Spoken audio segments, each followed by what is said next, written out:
Hello, class and faculty. Today we'll be discussing commonly used orthotics for lower extremities. So today I got some of these examples from the Hanger Clinic's website. The man came and talked to us and showed us how they were formed and designed. So we'll be kind of talking a little bit about those today. First one we're going to talk about is foot orthotics. We're also going to be talking about ankle supports, ankle foot orthosis, lower extremity walker boot, a functional knee orthosis, the knee immobilizer, and knee ankle foot orthosis, reciprocating gait orthosis, and hip abduction orthosis. So of those, first thing we're going to talk about is going to be the foot orthotic. So there was also called the shoe inserts. Basically they're designed to correct or accommodate any deformities such as pes cavus or pes planus. Basically, as we learned about in class, this is going to be flat foot or high arch. So the next thing we're going to be talking about is the goal is to help evenly distribute weight throughout the whole plantar portion of the foot. And basically it's done through a corrective method. There's different types that can be made. There's rigid, semi-rigid, and soft. These can also be made custom, or they can also be off the shelf, as Dr. LeBlanc mentioned before. So the first thing you're going to see here is we're going to be taking a look at this picture. You're going to be seeing right there at the arch, so that's where it's going to be helping out. You'll see this was a custom one made. This is going to be really beneficial for someone, especially I actually wear some of these for my flat feet. So the next thing we're going to be discussing is ankle support. You can see a lot of these for athletes, especially those who have chronic instability. So ankle supports are designed to create additional stability in the ankle joint. There's different types. There's rigid, semi-rigid, and gel or air supports, which help support that stability. So next one we're going to be discussing is the ankle foot orthosis. So this is going to be one solid piece. They're also known as AFOs, and they're designed to provide support and encourage proper joint alignment within the foot and the ankle. So as you can see, this is one piece here. The picture that I pulled up is one of plastic. They can also be made of metal, but basically both joints kind of create that alignment.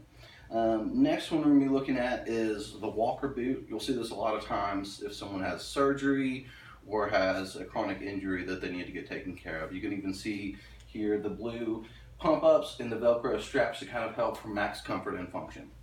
So as we kind of discussed about it, so it's designed to aid in foot and ankle stability and also limit range of motion, especially after like a surgery if a physician has prescribed limitations he wants you to stick with.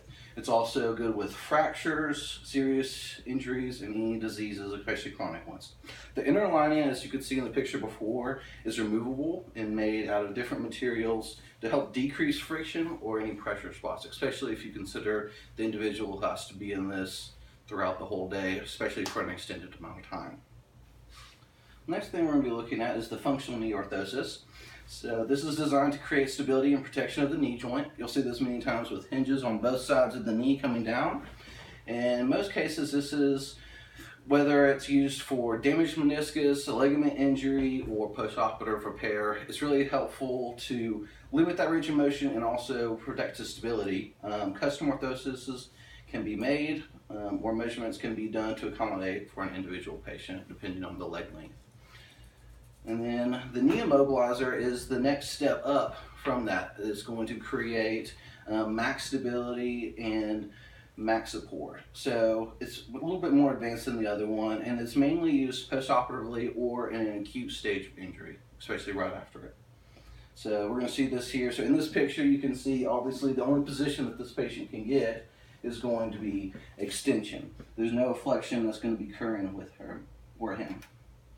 So the next one we're going to go on here is the KFAO, which is knee, foot, ankle orthosis.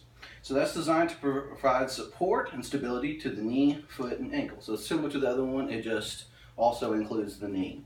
So it provides joint alignment is key, and this device is very helpful for muscle weakness. It's generally made of plastic or metal, similar to the other one, the AFO. Let's see here.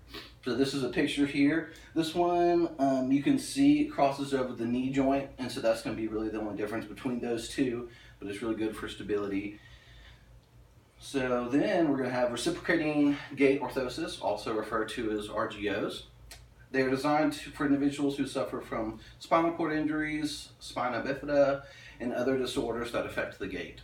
So this device makes gait as normal as possible for individuals who are paraplegic or just have issues getting back to that gait pattern that are most of the time taken advantage of by most average adults. So you'll see this one here.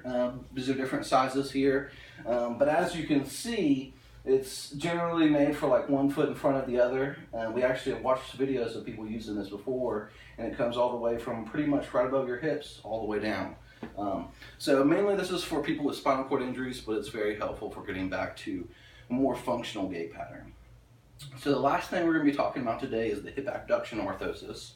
And basically this device is designed to enforce anatomical alignment after hip replacement surgery, or especially if they have chronic subluxation of that hip. Basically it just keeps it in that spot.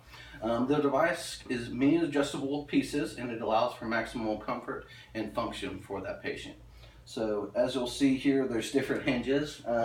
This here allows for the degrees of flexion or extension depending on the physician. And then you're also going to see the straps that are going to allow you to adjust it. So that's going to be the last thing we're going to talk about. This is my reference page, as I mentioned before. Got all the information from the Hanger Clinic website, and got some pictures from that as well. Now, do you have any questions? Obviously, this is just a general common ones. There's more devices that can be used, but this is just going to be general. Hope you have a good day.